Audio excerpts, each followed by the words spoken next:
bagus saran dari Alin adalah dengan mempertimbangkan secara matang-matang, sudah berusaha ya beradaptasi, mengimbangi, menerima, tetapi kelihatan ini kartu mati juga kan gitu kan ya. Iya, nggak bisa ketemu pada satu titik kayaknya nih. Betul. Udah nggak bisa lagi gitu. Ya, nah yang saya mau adalah begini Alin.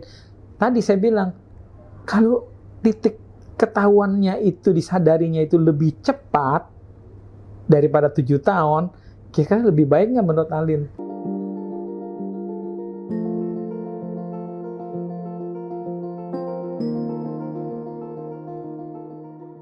Tapi tadi kan dari omongan Pak Purwa kan misalnya saya highlight ya Pak ya. Yeah. Kadang-kadang kan kita kalau pacaran tuh kan kita menghabiskan waktu-waktu untuk killing time together lah Pak. Misalnya kan anak-anak kalau misalnya pacaran dinner kan. Iya, bermesraan lah intinya lah. Ke acara sama-sama. Ya.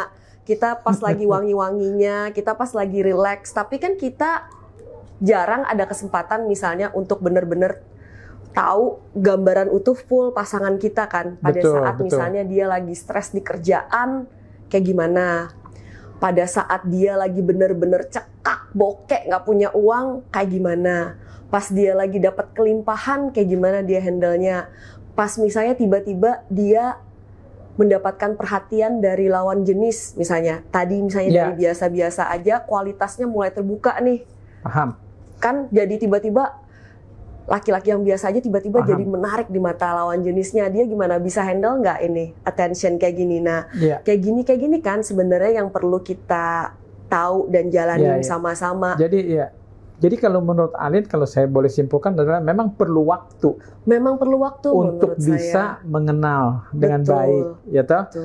Karena memang problema yang dihadapi mungkin bisa lebih menunjukkan nantinya siapa calon kita itu kan, maksudnya begitu kan? Betul, karena kan kita selama ini mungkin pacaran cuma ngabisin waktu bersama saja, tapi tidak menyelesaikan masalah bersama-sama. Iya, paham. Saya paham bahwa memang perlu waktu. Cuma karena saya mungkin orang komputer atau orang bisnis, karena saya ikut, waktu itu berharga banget. Betul. Nah, ya memang kita perlu waktu gitu ya. Coba bayangkan kalau mantan yang pertama misalnya itu 7 tahun. Bagaimana kalau kedua lagi 7 tahun? Nah, saya cuma berpikir dihitung-hitung aja pacaran dari umur berapa gitu ya. Umumnya kan 20-an lah. Iya. Bayangkan ditambah 7 tahun, ditambah 7, 40, 30-an. Jadi kapan menikah? Nah, ini yang saya sebetulnya sangat concern kepada kaum wanita. Jangan sampai udah keburu umur semakin tua, yang orang bilang, udah dia dengan siapa aja deh. Nah, ini yang bahaya juga. Itu, makanya saya ada quote, saya bilang ini, lebih bagus ditertawakan lah, nggak menikah, daripada udah menikah nggak bisa tertawa lagi. Iya, betul nih, yang ada quote-nya di sini. Iya, kan? Saya merasa quote ini bagus sekali. Iya, jadi saya mau tambahkan sebetulnya, memang fakta memang sulit, saya setuju, sulit mengenal orang. Tapi kalau saya bilang ya, sebetulnya tadi nama masa pacaran kan bermesraan, kita cuma ngomongnya healing terus, yuk pergi ke sini ke sana. Kita nggak berpikir the future kan? Iya, the future itu kita mau kemana ini hubungan dibawa. Nah, saya rasa mesti dewasa di sini, terutama wanita. Jangan bodoh untuk tidak mencari tahu. Betul. Kan bisa dengan bertanya, dengan berdiskusi. Ya, saya suka sarankan sama anak-anak muda begini, coba aja bahas soal film. Kan banyak film drakor. Nah, cerita sama cowoknya, kemana film itu gini loh. Oh, dia ribut loh sama mertuanya, gini-gini. Gimana tuh menurut kamu? Nah, dari situ kan kita bisa tahu pikiran dia. Bisa juga. Kadang-kadang saya ngeri ya, terus terang ya. Saya bukan nggak sayang sama ibu saya, tapi saya paling ngeri juga kalau sama suami yang nempel terus sama ibunya. Yang ibunya selalu menjadi yang utama aja. Uang nih, istrinya, kamu nggak usah beli baju baru, nggak apa-apa, buat ibuku. Nah, ini juga yang berbahaya juga. Mungkin nanti ada hubungan soal keuangan juga. Betul. Kan. Ya, nah itu yang saya bilang sebetulnya belum siap menikah dia. Kayak gitu. Ya, jadi mungkin singkatnya aja, pasti ada manis pahit ya pengalaman. Betul. Cuma yang kita lihat di sini adalah mau tidak mau harus berusaha sih selama pacaran untuk kenali. Kalau saya gini, saya selalu nasihatin anak-anak saya, jangan memulai kalau tidak bisa mengakhiri, jangan sembarang pacaran. Nah, dulu anak-anak saya bilang gini, papa Nora, itu zaman dulu. Kalau zaman sekarang kan mesti coba-coba. Tapi setelah mereka menikah, mereka menyesal. Mereka bilang benar juga ya. Jadi maksud saya harus pikir rugi, jangan buang waktu sia-sia. Terus terang ya, saya ya secara pribadi nggak mau loh, walaupun cowok ya. Kalau orang bilang, ih dia pacaran tuh sama dia, saya nggak mau. Jadi saya waktu sama istri saya juga, saya pastikan dulu. Saya tanya dulu, walaupun melalui surat, kamu betul cinta aku nggak? Betul mau nggak? Kalau mau kita jalan. Karena saya nggak mau dikenal banyak mantan, rugi juga. Gitu loh. Belum lagi dari segi status, dari segi pengalaman. Menurut saya hati kita ini bukan hati dari baja ya. Betul. Hati itu rapuh ya. Jadi kalau udah baret-baret, pecah retak segala macam, saya nggak habis pikir. Makanya apa ya, orang yang udah sering disakiti, saya rasa agak sulit bangkit untuk bisa percaya kepada orang lain dan untuk bisa mencintai lagi. Itu loh. Makanya terus terang saya sih bersyukur ya dapat istri cinta pertama, lagi bersih-bersihnya tuh hati kan. Belum ada flek, belum ada retak. Dia udah mencintai saya. Begitu juga saya kepada dia kan. Jadi memang kita harus jaga hati. Kalau menurut saya, setuju nggak Arin ya? Jangan cepat-cepat back komitmen langsung oke, jadian.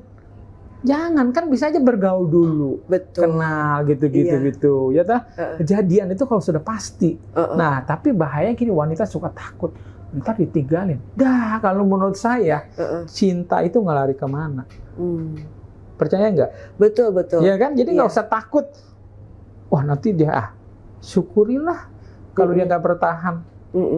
Paham ya? Paham. Apalagi kayak gini kalau lagi pacaran, nih cowok udah langsung mau peluk-peluk, mau cium, terus kita kagak mau, terus dia nggak bertahan. Syukurlah, karena berarti dia nggak benar cinta saya, mungkin cuma secara fisik doang, kan gitu kan? Jadi memang wanita mesti pintar-pintar nih. Karena sekarang saya takutnya gini, statistik di dunia ya mengatakan makin banyak wanita nggak mau menikah. Ya betul, ini Pak nih quote Bapak kan, beban hidup seorang wanita bertambah setelah menikah, tetapi pria berkurang. Iya kan Pak? Iya. Nah ini kembali lagi komentarin itu ya. Saya nggak suka juga dengan pria sebenarnya nggak jantan dia. Kalau dia bilang, enak aja, pria lebih berat mesti cari duit. Ya ampun, cari duit berat. Memang udah tugas kamu sebagai lelaki cari duit. Kalau lelaki nggak mau cari duit, jangan jadi lelaki kan begitu kan. Jadi mereka keberatan. Tapi kalau dilihat wanita itu luar biasa berat. Sungguh deh. Makanya saya bilang wanita itu ciptaan ajaib dari Tuhan. Bisa apa sih, mengandung anaknya sampai 9 bulan, dibawa-bawa berat begitu kan ya. Mesti kerja, kalau di rumah tangga mesti cari uang. Kalau suami kan enak cari uang aja. Betul. Semua diurusin, istri masak, cuci baju, atau ada pembantu tapi kan dia yang kontrol kan. Suami pulang bisa nonton bola lah di TV lah begitu kan dia.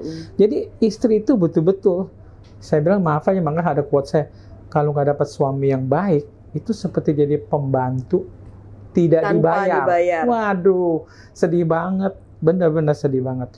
Maka saya secara pribadi sangat sayangi istri saya karena saya mengerti bahwa dengan dia menikah, dia punya kualitas hidup tuh menurun. Dia harus urus saya, urus anak kan begitu. Harus begadang kalau anak. Kalau masih dulu berpacaran mungkin dia banyak waktu bersolek segala macam. Nah itu saya melihat itu. Makanya saya hargai. Nah kembali lagi, kenalilah pikiran calon suamimu. Kalau dia punya pikiran seperti ini, itu calon suami yang baik. Karena dia peduli. Harus sama-sama sih. Makanya sekarang tuh kan banyak fenomena absent father ya. Semuanya tuh ngandelin perempuan, semuanya tuh ngandelin ibu kayak gitu di rumah kan. Padahal ya pengasuhan, keluarga ya sama-sama semuanya. Saya makanya didik anak saya juga harus bisa kerjain household chores sendiri. Jadi suami yang terlibat dalam rumah tangga, amin. Semoga Tuhan kasih hikmat terus. Betul, jadi sebagai satu tim ya. Jadi bukan bos sama karyawan gitu kan ya kan. Namanya bos kan biasanya nyuruh-nyuruh aja. Itu small things ya, misalnya suami yang mandiri. Dia misalnya makan ambil sendiri. Mau minum dia ambil sendiri. Dia cuci piringnya sendiri. Itu small things tapi matters gitu buat seorang istri gitu. Oke. Jadi harus saling mengisi lah ya, harus tahu. Kayak saya juga secara pribadi nggak keberatan saya pergi ke pasar, berkompetisi sama para ibu, rebutan sayur, malah rebutan jadi telur. romantis itu Pak, ke pasar sama-sama tuh romantisnya, seneng kalau lihat couple-couple yang senior. Saya sendiri tapi. Oh sendiri, oh kalau couple Saya sendiri juga menggantikan. Nah itu kan kita saling support kan. Kalau istri nggak bisa, saya yang pergi. Sempat anak saya Mandy, waktu istri saya agak kena baby blue ya, melahirkan dia anak pertama, saya yang jadi suster, saya ngurus dia, saya yang bawa dia gendong ke dokter pakai selempang gitu. Nah, itu padahal bagus, Pak. semua suster-suster itu pada ngelihat saya sama ibu-ibu saya cuek aja, kan gitu. Ya memang kita suami harus siap ya berbagi, membantu, ya mensupport, karena kita satu tim kan. Bener. Nah, ini ada pertanyaan berikut nih. Dulu kan kalau orang-orang tua kita bilang, wanita nanti di dapur, menikah juga, urus anak, nggak usah sekolah tinggi-tinggi. Nah, gimana tuh kira-kira? Penting nggak sih wanita walaupun nanti jadi rumah tangga kan? Saya terus terang secara pribadi, saya percaya, saya udah bilang sama calon istri saya, kalau nanti menikah, saya mau kamu di rumah. Boleh kerja bantu saya, mungkin pembukuan, kontrol keuangan, tapi di rumah. Saya nggak mau anak saya ditinggal sama suster. Karena bagi saya anak adalah harta terbesar. Betul. Ya kan? Iya. Kebahagiaan kita sebetulnya nanti di hari tua kayak saya. Sebenarnya saya lihat anak-anak saya.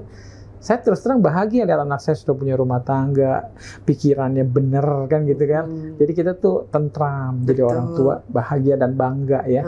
Nah, tapi gimana nih kalau para wanita ini kan nanti jadi ibu rumah tangga gitu, tetap mesti sekolah nggak? Walaupun istri saya sebenarnya ikut sekolah, sama-sama di Amerika. Nah ini supaya diperjelas. Saya mau tahu aja, menurut pendapat Alin gimana? Apakah memang nggak perlu sekolah? Kalau menurut saya sih perempuan tuh tetap harus berdaya ya. Jadi saya tuh misalnya kan kita belajar dari pengalaman orang tua kita pastinya kan ya. Misalnya saya lihat mama saya full di rumah, nggak ada nyari uang kayak gitu. Saya lihat wah nggak enak ya. Maksudnya mama saya dulu punya anak 5, besarin kami semua. Hampir-hampir nggak punya waktu buat dirinya sendiri. Dulu waktu bujangan cantiknya kayak gimana, setelah jadi ibu-ibu kayak gimana. Kemudian mama saya tuh misalnya selalu bermimpi punya uang deret-deret, rapi di dompetnya, tapi ya misalnya uang itu cuma ada pas habis dikasih suami aja, habis itu bayar ini itu kan habis gitu. Betul. Nah saya kayak wah, saya kalau jadi perempuan dewasa, saya mau punya uang sendiri. Itu udah tekad saya dulu dari masih saya kecil. Dan saya seneng aja sekarang kalau misalnya saya lihat uang, deretan uang dompet saya, I'm living my mom's dream right now gitu. Jadi seandainya saya di rumah, itu by choice, not by force kayak gitu kan. Dan juga saya ngerasa money making skills ini adalah skill yang perlu dipunyai perempuan terlepas dari kondisi hidupnya atau bagaimana dia, apakah dia sendiri, apakah dia berpasangan, menikah atau tidak menikah. Menurut saya money making skills ini tetap harus dipunyai nanti bahkan sampai di usia senior ya. Money making and money management skills ini perlu banget menurut saya. Jadi kayak kebahagiaan kita itu ada di tangan kita lah core-nya gitu. Jadi kalau misalnya suami ngasih apa tuh complementary, bonus tambahan. Jadi kayak apa ya, topping kebahagiaan. Tapi kayak menu-nya itu it comes from me. Jadi saya tuh suka freedom yang datang dari saya punya uang sendiri. Saya mau beli apa, saya beli sendiri.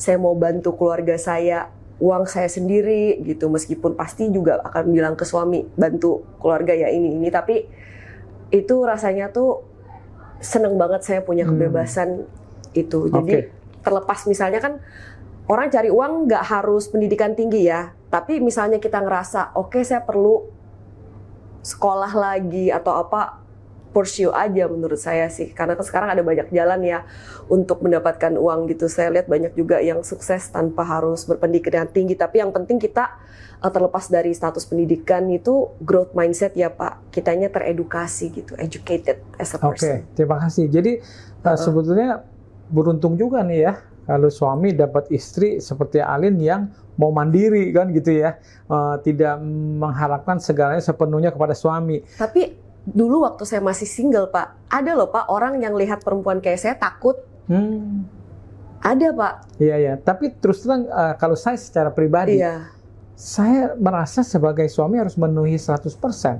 Saya sebetulnya lebih senang istri saya berharap sepenuhnya kepada saya. Iya. Cuma memang itu kan idealis. Karena zaman sekarang kan susah mencari suami yang bisa diharapkan seperti itu. Ya toh? Kayak Tapi kita tuh sebetulnya, dari ya. sisi risiko itu, risikonya tuh tinggi gitu ya, Pak. Jadi kalau kita sama-sama manajemen risiko nih, Pak. Iya, iya, iya.